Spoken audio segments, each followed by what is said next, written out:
ஒரு கப்ளிங்கில் இல்லை ஒரு டீ ஜாயிண்டில் ஒரு பிவிசி பைப் உடஞ்சி போச்சு அப்படின்னா அந்த கப்ளையும் டீயும் அறுத்துட்டு வேறு மாற்றுறதுக்கு பதிலாக அந்த உள்ளே இருக்கிற பிவிசி மட்டும் எப்படி ரிமூவ் பண்ணுறோன்னு பார்க்கலாங்க. இதில் கம்பெனி பைப்புக்கும் லோக்கல் பைப்புக்கு வித்தியாசம் இருக்குங்க. அது எப்படி ரிமூவ் பண்ணுறதுன்னு இப்போ பார்க்க போகிறோம்.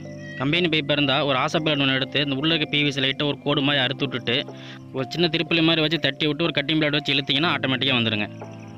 இதே லோக்கல் பைப்பில் இது மாதிரி ப்ராப்ளம் வந்துச்சுன்னா நீங்கள் அவ்வளோ சீக்கிரம் அது மாதிரி பண்ண முடியாதுங்க. அதுக்கு நீங்கள் என்ன பண்ணணுன்னா ஒரு பேஸ்ட் எடுத்து அந்த இடத்துல லைட்டாக ஒரு தடவி விட்டுட்டு அதுக்கப்புறம் நெருப்பத்தை வச்சுருங்க. இப்போ என்ன பண்ணால் கொஞ்சம் அந்த இலவு கொடுத்த மாதிரி பிவிசி வந்து கொஞ்சம் வளைஞ்சு கொடுத்தாப்புல ஆகும். இப்போ லைட்டாக வந்து ஒரு ஸ்பேனரோ ஏதோ வச்சு நீங்கள் அதில் அதை நம்பினீங்கன்னா அப்படியே வளைஞ்சு கொடுத்து வந்துடுங்க. அது ஒரு கட்டிங் பிளேட் வச்சு அப்படி இழுத்திங்கன்னா அது முக்கால்வாசி அப்படியே வெளில வந்துடுங்க. இதுக்கப்புறம் என்னன்னா ஒரு சின்ன சின்ன பிசுறு அங்கங்கே இருக்குது. எப்படி இருந்தால் அந்த லோக்கல் பைப்பு இருக்குங்க.